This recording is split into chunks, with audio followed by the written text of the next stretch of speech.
देवाने आपल्याला न्यावं, यानं त्यानं नेल्यापेक्षा तुम्ही देवाला रोज दुसरं काहीच मागायचं नाही दादांना. देवाला एकच मागणी मागायची, देवा जेव्हा तुम्हाला नेशील ना मांडुरंगा मायबापा, तेव्हा न्यायला तूच ये. आणि त्यानं न्यायला यावं असं तुम्हाला जर वाटत असेल तर त्याच्यासाठी तुम्हाला सत्कर्म करावं लागेल, चांगलं काम करावं लागेल. आणि तुम्हाला सांगू, ज्यांनी चांगलं काम केलं त्याची कीर्ती आजही आहे. तुमच्या उत्तम दादांचं चांगलं काम होतं म्हणून पावसा पाण्यात सुद्धा त्यांना अभिवादन करण्यासाठी तुम्ही आम्ही सर्व आलो. विठ्ठल विठ्ठल.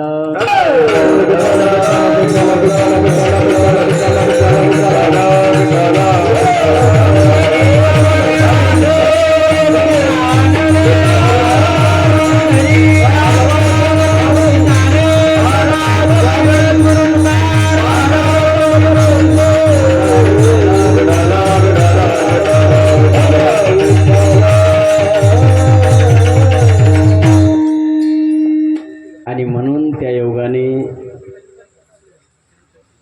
हरिभक्तीपरायण आपल्या येथील नाही बस आता विठोबा माहिती आहे मला घर बस बस विठोबा माहिती वेळेस घेऊ.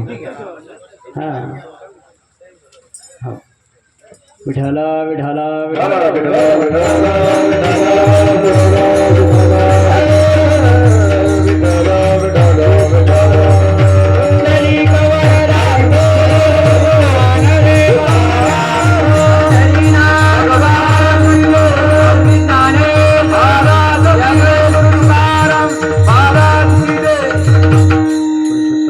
तुम्ही असं तोंड करून बसा, वेळ झालाय पटकन करा. आणि त्या योगाने त्या देवाने बोलवणं पाठवलं. मागच्या वर्षी ज्यांनी जीवनभर चांगलं काम केलं, पदावरही चांगल्या होत्या, चांगल्या पदावर असणाऱ्या व्यक्तीने चांगलं काम जेव्हा करतं ना तेव्हा त्याची नोंद ही समाज कार्यामध्ये होत असते. लक्षात ठेवा. ग्रामसेवक या शब्दाचा अर्थच फार मोठा आहे बरं का. सेवक म्हटल्यानंतर जगद्गुरु तुकोबराय तर म्हणतात, सेवक हा शब्द काढला की तुकोबराय म्हणतात आमच्या संतांच्या डोळ्यात पाणी येतं. कारण सेवक त्याला म्हणतात, सेवेके करावे सांगितले काम. आणि ती सेवेचा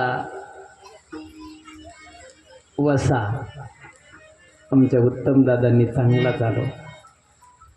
आणि त्यांच्या पुण्यस्मरणानिमित्त संभाजीरावजी कोळगे यांनी मला फोन केला की बाबा पाहुण्यांचा कार्यक्रम आहे, त्या योगाने तुम्हाला यावं लागेल. आता इथं अगोदर 2-3 कार्यक्रम झालेत, सर्वजण आहात. आता तुम्ही गुरुजी तुम्ही सर्वजण आहात, पण इच्छा एकच, इकडे तिकडे पैसे गेल्यापेक्षा ज्या लेकराला माय नाही बाप नाही अशा लेकरांच्या मुखात जर जात असेल तर याच्यासारखं पुण्य कोणतं आहे हे आव्हानेकरांच्या हृदयामध्ये बसलं. म्हणून आजची सेवा आहे. विठ्ठल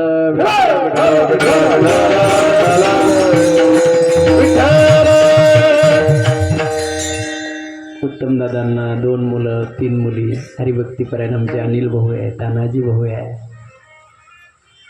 शोभाताई, सविताताई, कविताताई, 3 मुली, पत्नी, हा परिवार आहे.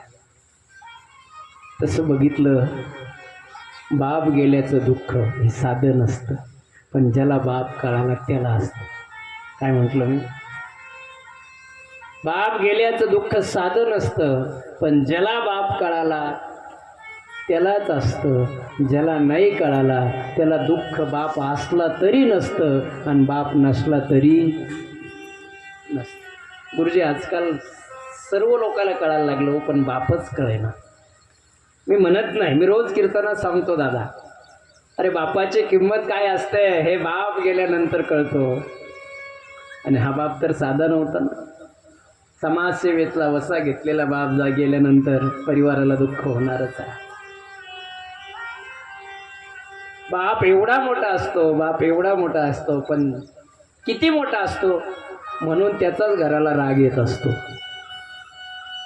घरामध्ये खरं सांगा, आज नवतरुण बांधवाला विनंती आहे माझी, सर्वात जास्त राग पोरायला बापाचं यायला लागला गुरुजी. त्याचं कारण आहे, बापाला एकच वाटतं की माझं लेकरू माझ्यापेक्षाही मोठं व्हावं. अरे जगात जर कधी तुम्हाला विचारलं दादांनो, जगातलं सर्वात मोठं दैवत कोण आहे, तर स्वाभिमानानं छाती ठोकून सांगावं, जगातलं माझ्यासाठी तरी माझा बापच माझं दैवत आहे.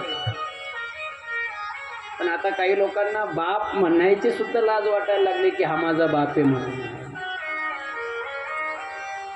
मागे एक राष्ट्रपतीच्या हस्ते पुरस्कार मिळाला एका विद्यार्थ्याला, गरीब परिस्थितीमधला.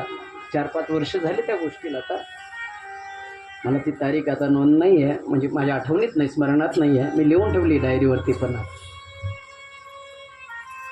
त्या लुगड्यावरली माय होती सर.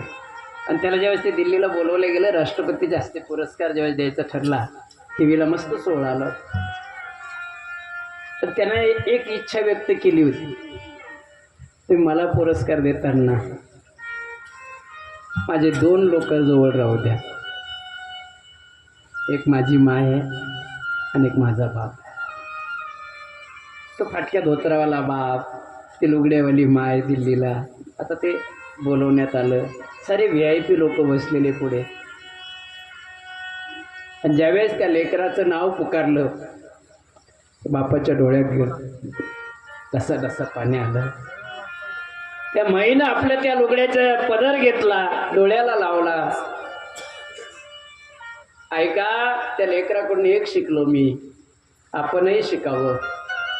ज्यावेळेस तो पुरस्कार द्यायला लागले ना, तो काय म्हणला माहिती आहे, हा पुरस्कार मला नका देऊ.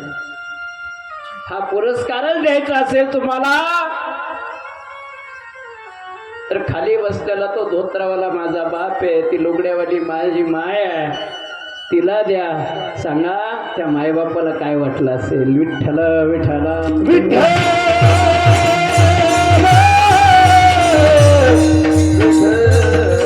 या पुरस्काराचा खरा मानकरी माझा बाप आहे, ज्यानं कष्ट केलंय. या पुरस्काराचा खरी मानकरी माझी माय आहे.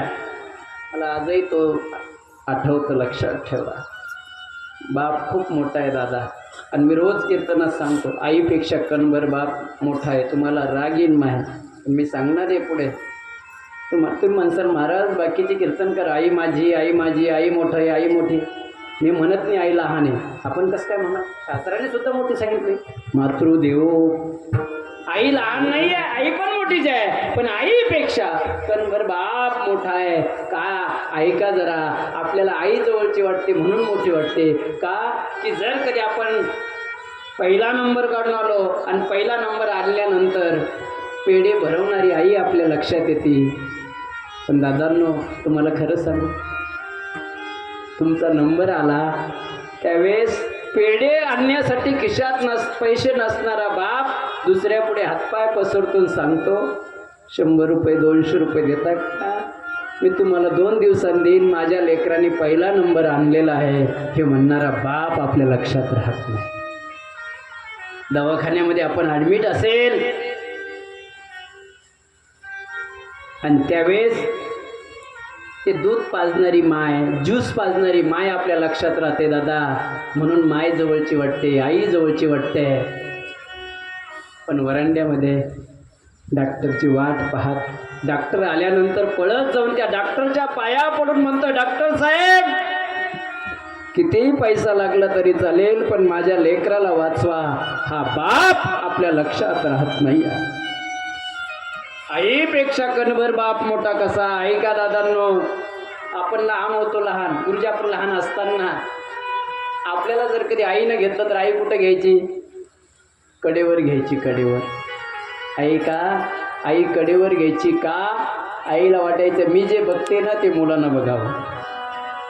पण बाप आईपेक्षा पुढा कसा आहे. ऐका, बापाने जर उचललं तर बाप कुठं घेत होता, खांद्यावर घेत होता. का, अरे जे मी बघितलं नाही ते माझ्या लेकराने बघावं, ही अपेक्षा ज्याची असते ना त्याचं नाव बाप असतं. विठ्ठल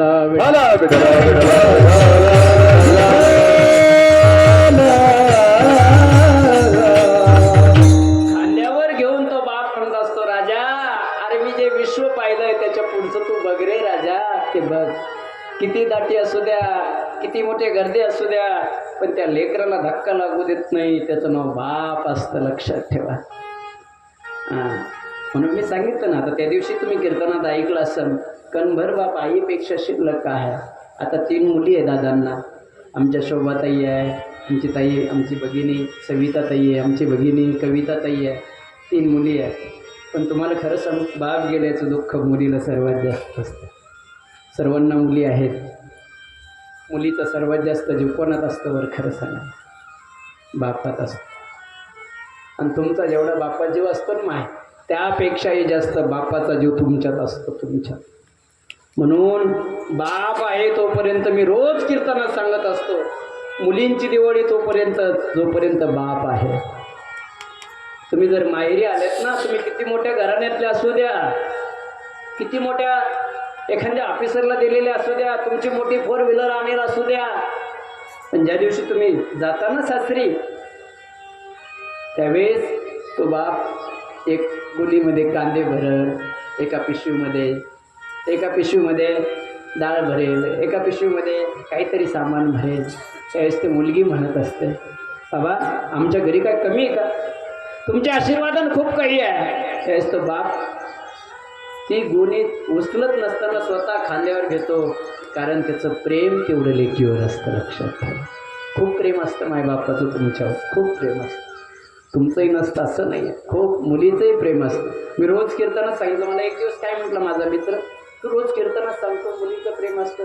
त्याला मुलगी झालेली होती, जराशी मोठी झाली होती, आणि मला घरी घेऊन गेल्यानंतर 2 सफरचंद त्याने हातामध्ये घेतले, आणि ते सफरचंद तिच्या जवळ दिलं. तिने घेतलं, पहिलं एक सफरचंद तिला दिलं. तिनं पहिलं एका हातात घेतलं, दुसऱ्या हातात घेतलं, आणि पहिलं कुरतडलं. आता त्याला वाटलं पहिलं तिनं कुरतडलं तर दुसरं कोणाला देईल, कारण महाराजांनी सांगितलं मुलीचा सर्वात जास्त जीव कोणाचा आहे, बापात आहे. ती छोटीशी होती, तिनं पहिलं कुरतडलं, ते हातात ठेवलं, आणि दुसरं सुद्धा कुरतडायला लागली. त्यावेळेस त्या मित्राने माझ्याकडं बघितलं. का बघितलं, का रे तू तर कीर्तनात सांगत होता मुलीचा सर्वात जास्त जीव बापात असतो, आणि इथं तर मला असं वाटलं होतं मुलगी एखादं सफरचंद मला देईन. असं तिनं दुसरं कुरतडलं, आणि त्याच्या मनात विचार यायच्या अगोदर तिनं काय सांगितलं माहिती आहे, बाबा तुम्ही हे खा, हे गोड आहे, हे आतुरट आहे, मी खाते. त्यानं लगेच माझे पाय धरले, तू सांगतो ते बरोबर आहे. विठ्ठला विठ्ठला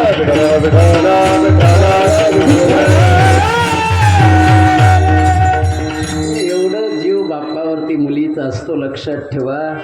आणि अजून एक शेवटचं सांगतो, त्या दिवशी सांगितलं पण उभ्या सांगून जातो. बाप आहे तोपर्यंत दिवाळी. मरायला आलेला बाप असू द्या, कॉटवर पडलेला असू द्या, कॉटवर पडलेला बाप जरी असला ना, आजूबाजूला मुलं उभं असतात, त्यावेळेस नातवंड दिसतात, तो बापाची एकच इच्छा असते, मरताना माझ्या लेकीच्या हात, लेकीला एकदा भेटावं, बोलावं. तो बाप म्हणत असतो, पोराव तुम्ही सर्व दिसता, माझ्या ताईला एक फोन लावा, तिला म्हणावं तुझा बाप मारायला आलाय, पण त्याचा जीव तुझ्यात अडकला म्हणावं. मुलं म्हणतात आले असतील, जवळ आले असतील, बाबा जवळ आली असेल, ताई फाट्यावर आली असेल, अर्धा तास वाट बघतो बरं, आणि अर्ध्या तासानं तो बाप म्हणत असतो, पोराव मला नाही वाटत माझी ताई येईपर्यंत मी जिवंत राहील. एक काम करा, माझ्या ताईला इस्टेट नाही दिली तरी चालेल, माझ्या ताईला पैसा नाही दिला तरी चालेल, पण माझ्या ताईची दिवाळी खाली जाऊ देऊ नका. हे म्हणणारा कोण असतो? बाप असतो. बापाला एकच काळजी असते माय मरताना, माझ्या ताईची मी गेल्यानंतरही दिवाळी झाली पाहिजे. अरे बाप असताना 200 रुपयाची साडी घेऊ द्या बापाने, तिच्यात जो आनंद आहे तो बाप गेल्यानंतर कोणी 20,000ची घेतली तरी नाही आहे. असा जन्मदाता बाप गेल्यानंतर त्याचं पुण्यस्मरण चांगलंच व्हायला पाहिजे, असा मानस या परिवारांचा होता. असा मानस आमच्या अनिल भाऊचा, आमच्या तानाजी भाऊचा, या खैरे परिवारांचा होता, की ज्या बापाने एवढं मोठं आम्हाला केलं आहे, समाजामध्ये प्रतिष्ठा ठेवली आहे. तुम्हाला सांगू, हे नाव राहिलं पाहिजे, उत्तमची ओढ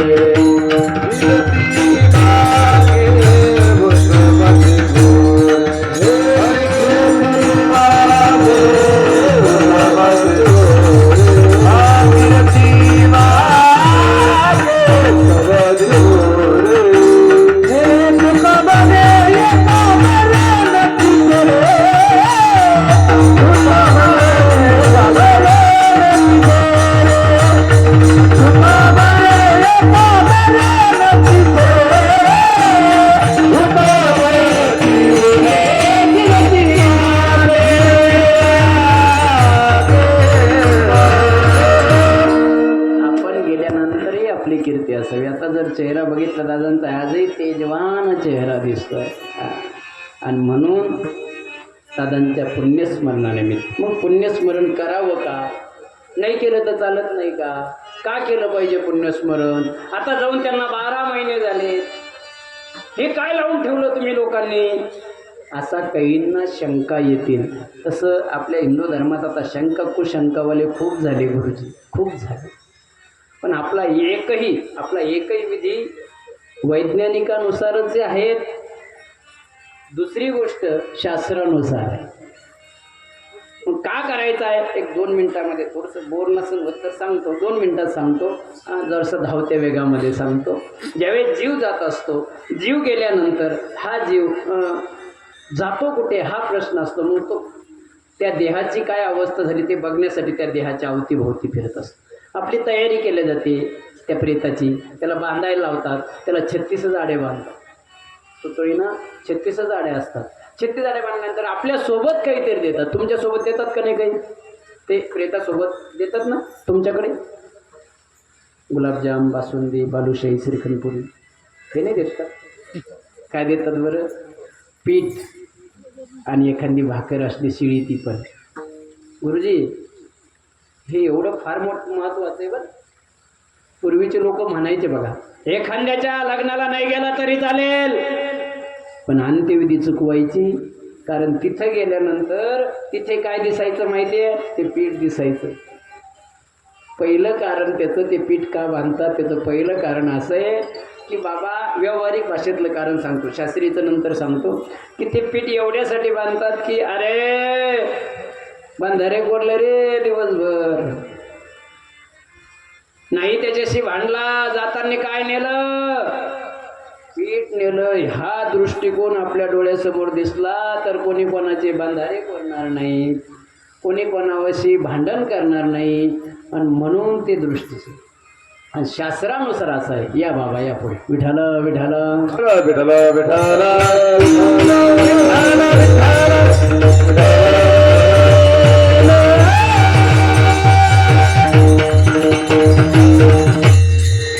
आनंद आहे. शास्त्रीय कारण त्याचं असं आहे, हा शरीर 5 तत्वापासून म्हणलं. क्षिती जल पावक गगन समीरा पंचरची देह आदम. आणि हे 5 जणांचं उष्ण आणल्यामुळे शेकीजाचा त्याला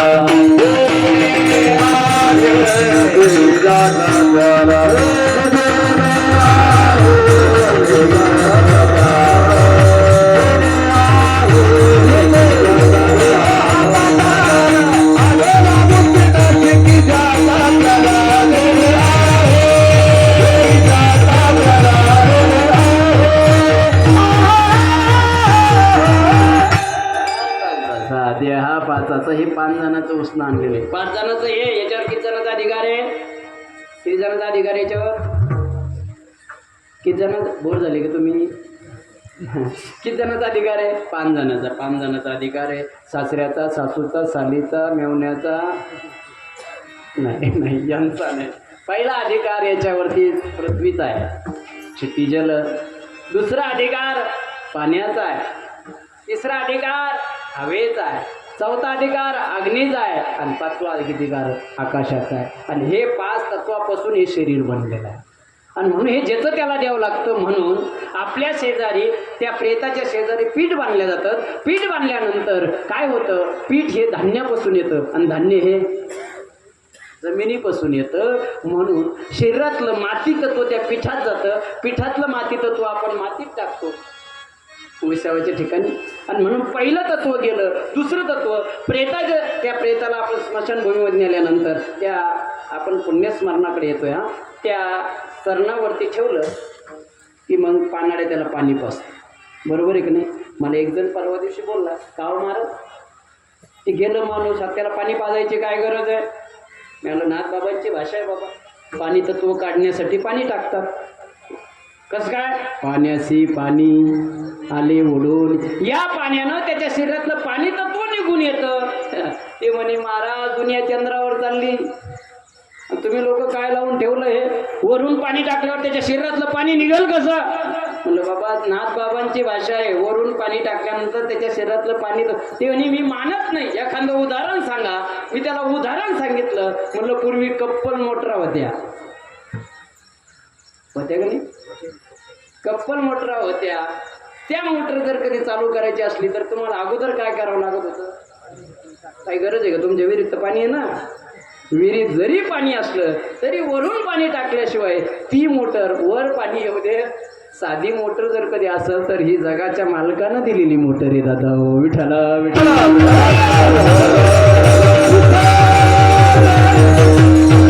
पाणी तत्व गेलं त्याच्यानंतर या मावल्या वारा घालतात, वायू तत्व काढण्याची जबाबदारी यांच्यावर आहे.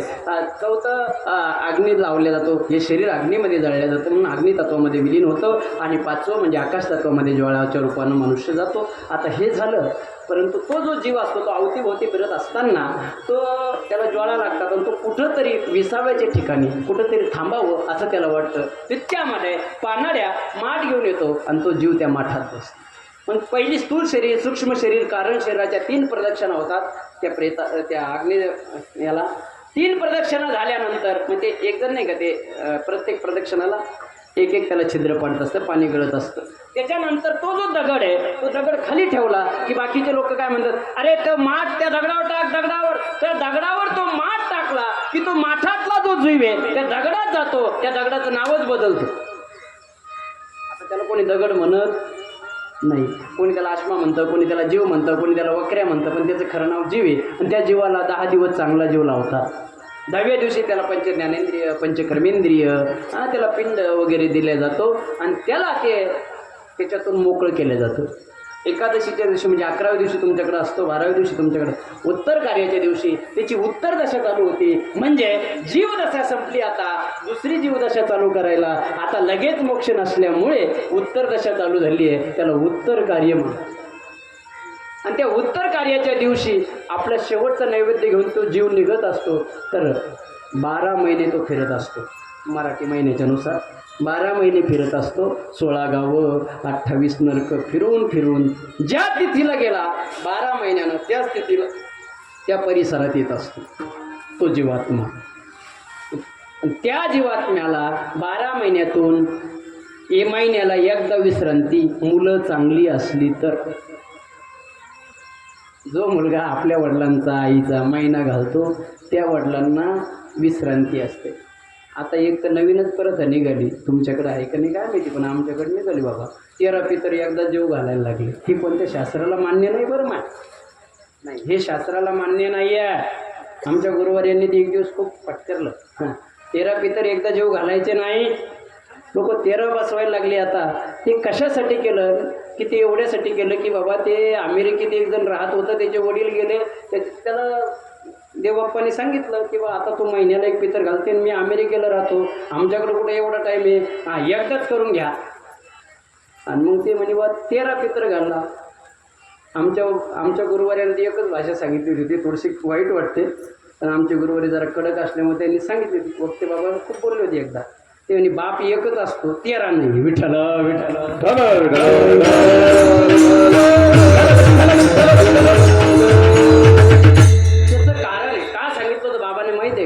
कारण आपल्या हिंदू धर्मावरती अनेक लोक आक्षेप घेऊ नये आणि आपण कोणत्याही प्रथा काढायला लागलो म्हणून तसं सांगितलं त्यांनी. चला म्हणून पितर एक चला आणि 12 महिन्यानंतर तो त्याच तिथीला त्याच परिसरात येत असतो. आणि तिथं आल्यानंतर त्यांच्या नावाने सर्वांनी केलेलं पुण्य आणि त्यांच्या नावाचं केलेलं स्मरण, त्याचं नाव पुण्य स्मरण. त्यांच्या नावाने स्मरण करून त्यांना पुण्य प्राप्त करून द्यायचं आणि त्यांना चांगली सद्गती प्राप्त व्हावी एवढी आशा भगवंताकडे करायची. त्याचंच नाव पुण्य स्मरण. म्हणून आजचे कीर्तन विठाला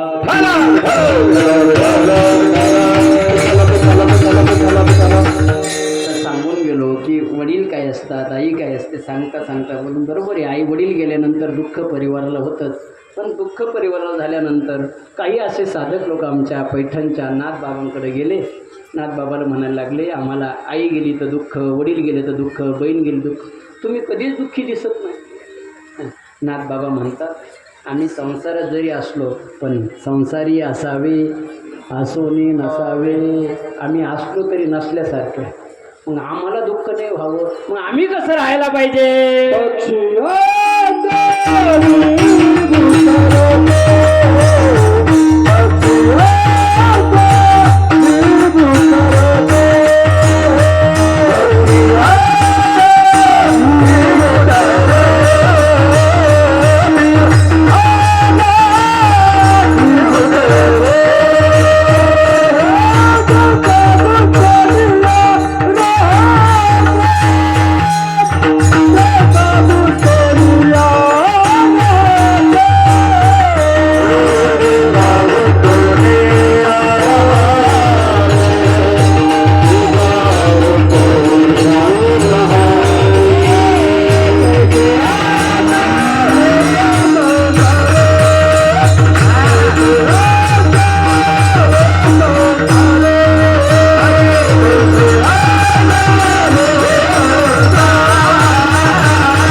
नाथबाबांच्या अभंगासाठी घेतलेल्या पहिल्या चरणामध्ये म्हणतात की बाबा आपण कसं राहावं.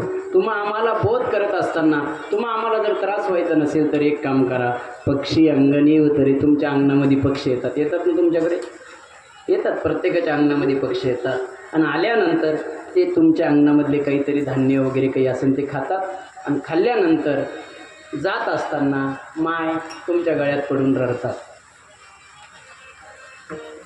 रडतात का? नाही रडत. का? त्यांना तुमच्या अंगणात यायचं सुखही नाही आणि अंगणातून जायचं काय कारण आहे? त्याचं कारण आहे त्यांना माहिती आहे हे अंगण माझं नाही. आणि आपण एवढंच म्हणतो की हे अंगण माझं आहे म्हणून तुम्ही आम्ही दुःखी आहे.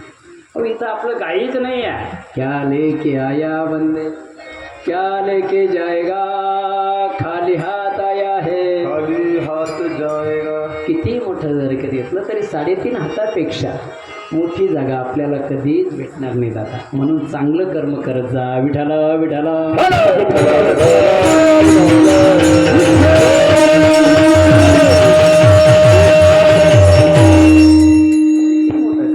काही केलं तरी ते विनोदानं मी सांगत असतो. मी काय अंत्यविधीला गेलो होतो मुलगी.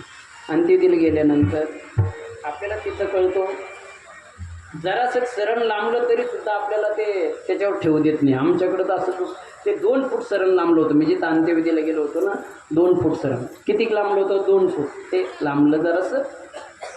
मला वाटलं वेळ झाला ठेवतील जरा.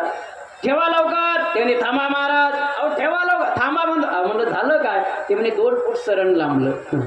मी विनोदानं तिथं म्हणलं करे ते दरवर्षी फूट बंधारा करत होता तू 2 फूट त्याला सरण देईना नाही. तिथं गेल्यावर कळतं दादा आपल्याला 3.5 हातापेक्षा शिल्लक जागा कोणी देत. आणि माझं जर खोटं वाटत असेल तर तुम्ही अंत्यविधीला जाऊन बघा आणि एखादं लाकूड जर बाजूला पडेल दिसू द्या. लोक दे ते आतलोट का त्याची जागा तितकी नाही आहे. विठाला विठाला. म्हणून आपण काही आणलं नाही, आपलं काही गेलं नाही म्हणून इथं आपलं काहीच नाही आहे. इथं आपलं काहीच नाही दादा. इथं आपलं एकच राहणार आहे. ज्या देवाने आपल्याला इथं पाठवलं तो देव आपला आहे आणि ज्या आपल्या देवासोबत आपल्याला जायचं आहे ना तो माझा देव आहे. म्हणून तर तुकोबरायला म्हणावं लागलं माझ्या विठोबाचा चला पुढे चला पुढे पुढे चला पुढे चला. आणि म्हणून ते पक्ष्यांना तुमच्या अंगणात यायचं सुखही नाही आणि अंगणातून जायचं. पण पक्षाचंच उदाहरण का दिलं हाही प्रश्न आहे. दुसऱ्याचं का उदाहरण दिलं नाही? असं का म्हणले नाही? चांगले माणसं अंगणी उतरती. माणसाचं उदाहरण नाही दिलं कोणाचं? पक्षाचं. नाथबाबांनी मला एक जण विचारलं महाराज असं का लिहिलं नाथबाबांनी? नाथबाबा असे का म्हणले नाही चांगले माणसं अंगणी उतरते? मी म्हटलं आमच्या संस्थेजवळ काम चालू आहे. ते थरशक रस्त्याचं काम चालू आहे आमच्या संस्थेच्या पुढे. आणि तिथे खड्डे झाले. एक रायसनचा ट्रक चाललेला होता आणि त्याच्यामध्ये तो खड्ड्यात कुदल्या गेला. त्याच्यात ते 2 पोते खाली पडले. 2 पोते खाली पडले, थोडेसे फुटले गेले.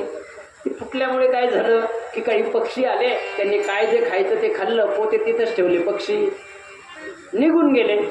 त्याच्यानंतर 2-3 गाई जनावरं वगैरे आले, त्यांनी काय खायचं ते खाल्लं, पोते तिथंच ठेवले, जनावरं निघून गेले. 1-2 माकडं वगैरे आले, त्यांनी त्याच्यात मुठ्ठी मारल्या, काय जे घ्यायचं ते घेतलं, पोते तिथंच ठेवले माकडं. त्याच्यानंतर 2 माणसं आले.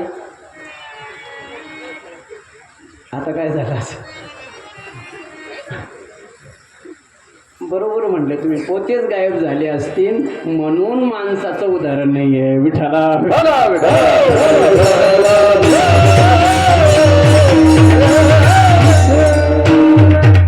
संतांचं एक एक वाक्य हे शास्त्रानुसार आणि तंतोतंत असतं. म्हणून पक्षी पक्षापुरतं हातचं जे दिलंय भगवंताने त्याच्यापुरतं राहतात आणि त्याच्यामध्ये दुःख होत नाही. पण हाही दृष्टांत कमी वाटला, कारण 11 वाजले होते, हा दृष्टांत कमी वाटला. हाही दृष्टांत कमी वाटला का? एखाद्या वेळेस पक्षी सुद्धा अडकू शकतो. ते पोपट पकडणारे बघा, पोपट पकडणारे काय करतात माहिती, पुढं पुढे या माय, थोडंसं वरलोट असं या, इकडं जागा आहे भरपूर, या ताई या माय, या असं या, थोडंसं या, अर्धा तास सेवा आहे आपली आता. विठाला विठाला विठाला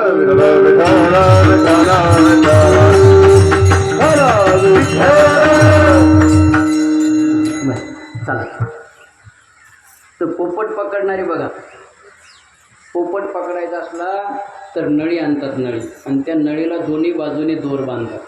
त्या दोरला अशी गाठ मारलेली असते दादा, अशी गाठ मारलेली असते की त्याच्यावर पोपट बसल्याबरोबर ते गाठ सुटते आणि नळी उलटी होते. आणि तो पोपट त्या नळीवर बसण्यासाठी त्याचं आवडतं फळ अशा ठिकाणी टांगल्या जातात, अशा ठिकाणी ठेवल्या जातं की त्याला नळीवर बसल्याशिवाय त्याला तोच मारता येत. आणि मग ती नळी लावल्या जाते. नळी मारल्यानंतर पोपट येतो. पोपट आल्यानंतर तो त्या नळीवर बसल्याबरोबर नळी कशी होते, उलटी होती. नळी उलटी झाल्यावर पोपटही कसा झाला, पोपट उलटा झाल्यावरती त्याला तर आकाश पाण्यासारखं दिसतंय, खोल दरी दिसते. त्याला वाटतं जर आपण हात सोडले तर खाली पडून जाऊ, म्हणून तो काही नळी सोडत, कोण पोपट काही नळी सोडतच नाही गुरुजी. पोपट नळीला पकडून राहतो, त्याला वाटतं आपण जर सोडली नळी खाली पडू, ते पण काही विसरूनच जातो. म्हणजे सद्गुरू येतात आणि त्या पोपटाला म्हणतात, ए पोपटा, अरे नळी सोड, नळी. पण पोपट काही नळी सोडत. सद्गुरू म्हणतात, अरे राजा, तू हिंदू धर्मात जन्माला आला रे पोपटा. ती आताची असेल, ती पायाची असेल, कोणत्या तरी जनावराची असेल, नळी सोड, नळी. सद्गुरू पोपटाला सांगतात, मी कोणाला नाही म्हणतो बरं. सद्गुरू त्या पोपटा, अरे नळी सोड, नळी, तू हिंदू धर्मात जन्माला आलाय, छत्रपतीच्या वंशात जन्माला आलाय राजा. त्या नळीनं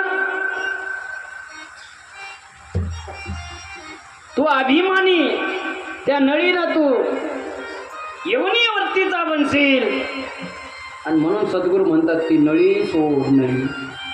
पण पोपट बऱ्याच जणांच्या लक्षात आलं म्हणा, मला काय म्हणायचं आहे, पण पोपट काही नळी सोडत नाही. पोपट म्हणतो, अरे तू हिंदू धर्मात जन्माला आला ना राजा, अरे सोड, नळी सोड. पोपट म्हणतो, अजून दात येणारा महाराज.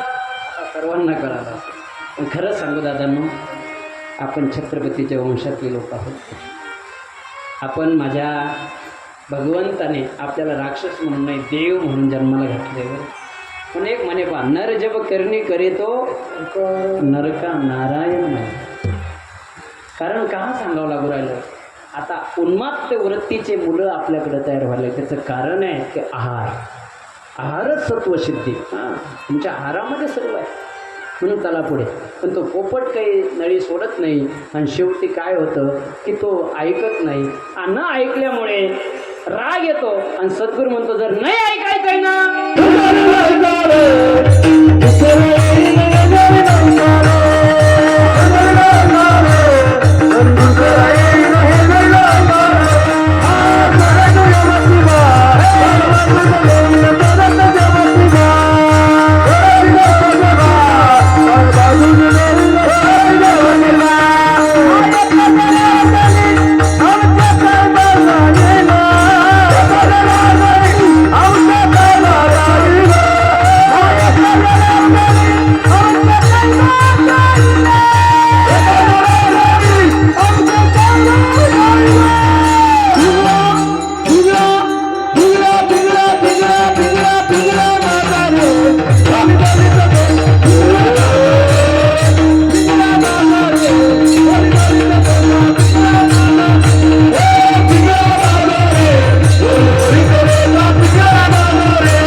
म्हणाल मग दुसरा येईल.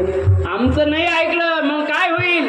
नाही सोडली पोपटा नळी तर काय होईल? काय होईल महाराज तुम्ही सांगा ना, काय होईल? काही नाही होणार. मग दुसरा येईल, तुला न्यायला देव येणार नाही, मग दुसरा येईल. दुसरा कोण?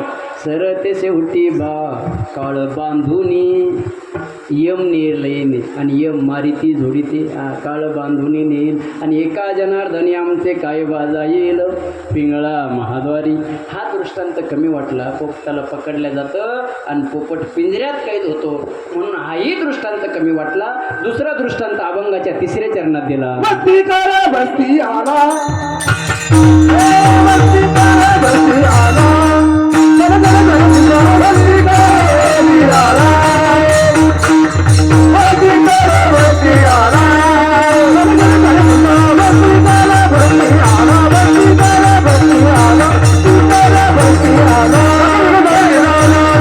बस्ती करा बस्ती आला, बस्ती करा बस्ती आला, बस्ती करा बस्ती आला.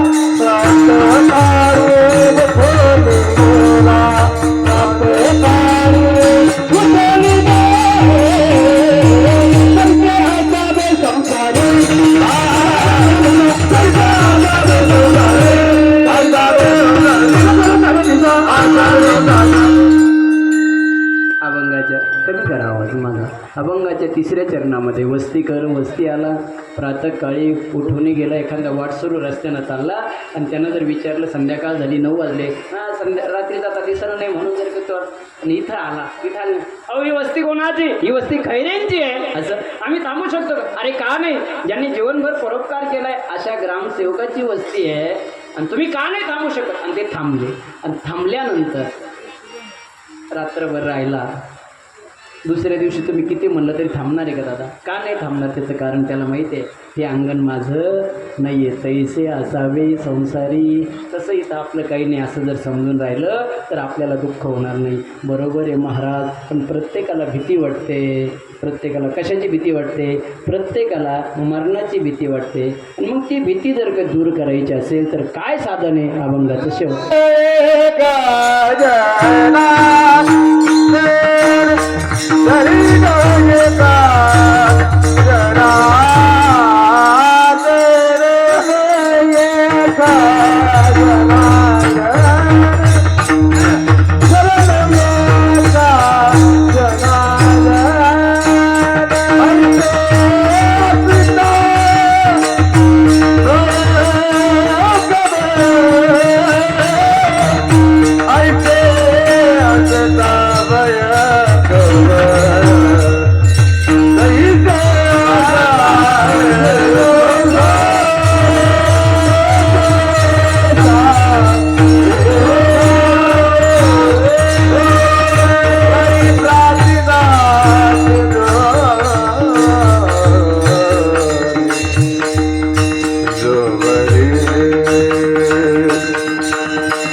हाताने टाळी मुखाने नामस्मरण केलेलं जे पुण्य आहे ते पुण्य आमच्या हरिभक्तीपरायण उत्तम दादांच्या पदरात पडणार आहे.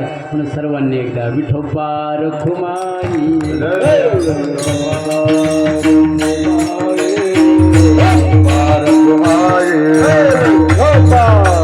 हरि जय जय जय जय जय जय जय जय जय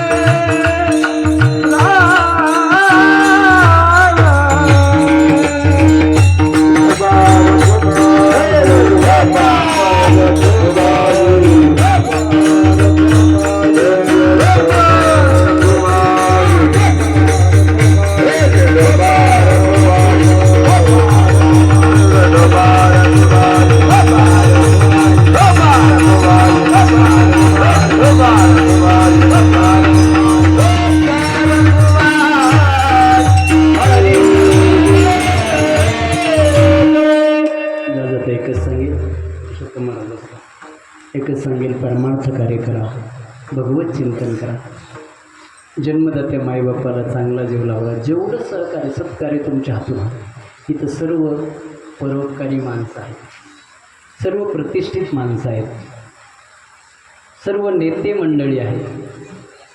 माझी तुम्हाला विनंती राहील दादा, तुम्ही समाजकार्य करणार आहात तर जीवनामध्ये समाजकार्य करत असताना तुमच्या हातून एखादं असं कार्य झालं पाहिजे की आपणच काय पण आपण गेल्यानंतर हजारो पिढीनं आपलं नाव राहिलं. आजही माझ्या छत्रपती शिवरायांचं नाव नुसतं छत्रपती शिवाजी महाराज की. तुम्हाला जे मनाचं सांगितलं होतं नाही म्हणणं सांगितलं तरीसुद्धा तुम्ही बोलले. काय कारण आहे? आजही माझे छत्रपती आपल्यात आहेत, लक्षात ठेवा. ते कर्तृत्व नका होईना चला. म्हणून माझी तुम्हा सर्वांना तुमचे दादा वगैरे सर्व आले त्यांनाही धन्यवाद देतो. आता मागणीची वेळ आली. मी रोज कीर्तनात जरा मागायला लागला, थोडंसं मागला कीर्तनकार आहे, अनाथ पोरं वगैरे सांभाळायला लावतात, त्याच्यामुळे एवढे मोठे लेकरं सांभाळायचे तर मी थोडंसं दक्षिण मागायला लागलो आता कीर्तनातून. म्हणून अनिल भाऊला आणि तानाजी भाऊला माझे दोघांनाही विनंती, माझी दक्षिणा आहे का विको कमी करा, माझी दक्षिणा आहे का दादांनो. एक देव गेला तुमचा आणि एक देव तुमच्या पदरात आहे, जिच्यासाठी माझा देव भिकारी झाला, स्वामी तिन्ही जगाचा. माझी एकच विनंती राहील, त्या आईला ती हयात आहे तोपर्यंत तिच्या डोळ्यात कधीच पाणी येऊ देऊ नका. ही आपली खरी दक्षिणा राहणार आहे, लक्षात ठेवा. ही आपली खरी दक्षिणा. काय होतं दादा तुम्हाला खरं सांगू, गाडी 2 चाकाने चालते. एक चाक गेल्यानंतर दुसऱ्या चाकाला फार मोठा त्रास होत असतो. भगवंताने तानाजी भाऊ आणि अनिल भाऊ, भगवंताने एक देव तुमच्या पदरात ठेवला आहे दादांनी. त्या माईला चांगला जीव लावा, कारण आईची काय किंमत असते. माझ्या बारक्या छोट्याशा, माझ्या त्या पलीकडच्या लेकराला विचारा माईची किंमत काय, माझ्या या लेकराला विचारा आईची किंमत काय, माझ्या या लेकराला विचारा 6 महिन्याची असताना आई गेल्यानंतरची किंमत काय असते. अरे जेव्हा हे आईची आठवण आल्यानंतर जेव्हा रडतात ना तेव्हा कळतं दादांनो माय काय असते, माय काय. माझ्याकडे 1 नाही 2 नाही 82 लेकरे गुरुजी, 82 ज्यांना मायबाप नाही असे. आई एकीकडं वडील एकीकडं असे 50 आहे. आणि ज्यांचे आईवडील आहे पण परिस्थिती नाजूक आहे ते शिकण्यासाठी माझ्याकडे असे 250 म्हणजे एकूण 350 विद्यार्थी आपल्या संस्थेत आहे. यांचं खाणं पिणं राहणं मोफत आहे. आज जी दक्षिणा येणार आहे ते दक्षिणा या धर्मकार्यामध्ये जाणार आहे, लक्षात ठेवा. माझी विनंती राहील की तुम्हा सर्वांनाही विनंती राहील, पवार महाराजांचं एवढं मोठं कार्य आहे, एवढी छोटी छोटी लेकरं सांभाळतात, तर आपलंही त्याला सहभाग आहे, आपलंही त्या सहकार्य राहावं ही सर्वांच्या चरणी अपेक्षा करतो. कारण काय, आत्ता पाठीमागे गुरुपौर्णिमा झाली. गुरुपौर्णिमेच्या दिवशी सर्व लेकरांनी आपापल्या ज्यांना आईवडील ते आपापल्या लेकरांनी आपापल्या घरी फोन लावले. आणि एक माझ्याकडे मारवाड्याचा मुलगा आहे, मारवाडी समाजातील मुलगा आहे बीडचा. त्यांनी फोन केला, आई तू येशील ना, त्यावेळेस मला ड्रेस घेऊन ये. त्याच्या आईनं सांगितलं बाळा मी तुझ्यासाठी 1,500चा ड्रेस घेतला राजा. आता हे जे बाकीचे जे लेकरं बसेल होते ते पळतच गेलं आणि या लेकराला सांगितल्या बारक्यांना माझी मम्मी येणार आहे, मला 1,500चा ड्रेस आणणार आहे. ऐका हे लेकर काय म्हणले माहिती आहे, तुझी मम्मी आहे म्हणून येणार. आमचं तर कोणीच येत नाही, आम्हाला काही घ्यायचं असलं तर बाबाच घेतात. तुझी मम्मी येणार आहे, तुझी आहे म्हणून येणार आहे. ते पोरगं पळत आलं दादा माझ्याकडे. मला काय म्हटलं माझ्या मम्मीला परत फोन लावा. म्हटलं का? एक काम कर, त्याच्या मम्मीला फोन लावला आणि मम्मीला सांगितलं मम्मी मला नको ड्रेस आणू, पण माझ्या संस्थेत द्या. 4.5 वर्षाचं लेकरू त्याला माय नाही, ते म्हणतं माझं कोणीच येत नाही, त्याला आण. दादा असं म्हटल्यावर मी सुद्धा रडलो दादा. आणि तेव्हापासून नवे कायमस्वरूपी जोपर्यंत जीवात जीवे तोपर्यंत अनाथ लेकरांसाठीच कीर्तन करेल. कीर्तनाचा, प्रवचनाचा, भागवत कथेचा, रामकथेचा एकही रुपया प्रपंचात न जाऊ देता याच धर्मकार्यामध्ये अर्पण केलं जाणार आहे. तुम्हाला जर ते कार्य पाहायचं असेल तर अनाथाची माऊली यूट्यूब चॅनल आहे आमचे. रोज दादा पाहतात, कवी दादा रोज पाहतात. त्याच्यावरती सर्व तुम्हाला पाहायला भेटेल. आणि तुम्हाला जेवढं मोठं योगदान माझ्या अनाथ लेकरांसाठी करता येईल तेवढं केल्याशिवाय राहू नका. तुमचा एकही रुपया प्रपंचात न जाता माझ्या अनाथ लेकरांच्या कपड्यासाठी, अन्नदानासाठी जाणार आहे. ही सर्वांना विनंती. ज्ञानेश्वर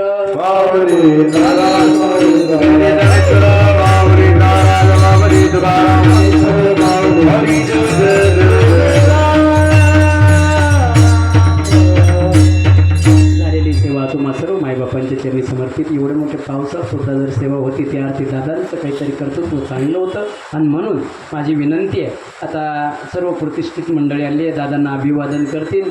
जय विठ्ठल झाल्यानंतर ज्ञानदेव तुकाराम होईल. ज्ञानदेव तुकाराम झाले, पुंडलिकावरती झाल्यानंतर 5 मिनिटात अभिनंदन सर्वजण अभिवादन करतील आणि मग आपल्या सर्वांना महाप्रसाद घ्यायचा आहे. विठ्ठल